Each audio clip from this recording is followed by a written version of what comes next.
I met Shalonda about 13 years ago, and she was the first spiritual person I met, or the first person that was like actively meditating and learning different tools and really trying to uh, realize who she is.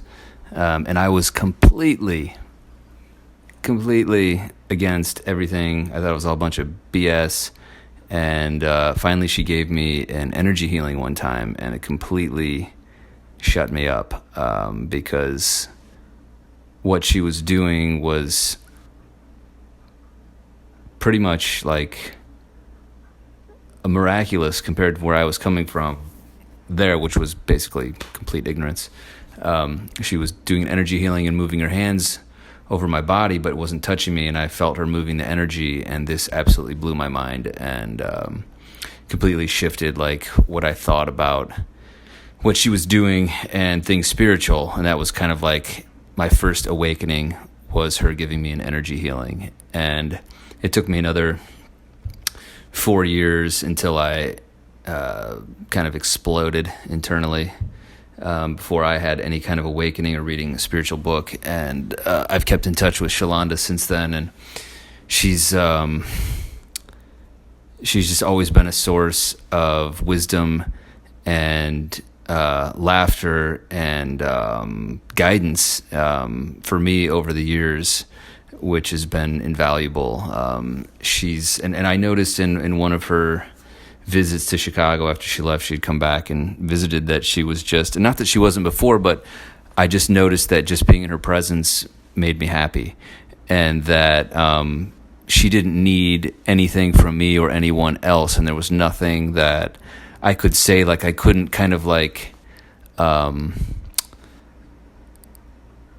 of stir up her ego in any way as far as like complimenting her. Like, that wasn't even necessary. And I recognized that. I don't know if I recognized it exactly like that, but I recognized that in this one visit, that she didn't need anything from me. She already had it, and she had a glow about her as well. And I just recall that, and I was maybe a year or two into my spiritual awakening, the first one, and I remember that really well. And whenever I talk with Shalonda,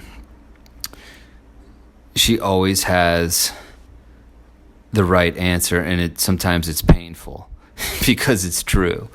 And of course, the truth can be quite painful when you are not really operating from your truth. So it can be difficult to hear, but she always knows. She's an advanced person, I'll just put it that way. She's done a lot of work, and it's really, you can really tell, and she has so much to offer people. She has like a wealth of knowledge and wisdom through all the work she's done, and of course only she could know what she's gone through, but I'm assuming she's dealt with some pretty difficult stuff, to say the least, to put it very minimally. But yeah, Shalonda, very a wonderful person, a healer, brilliant, wise, full of light, and a joy to be around. Yeah.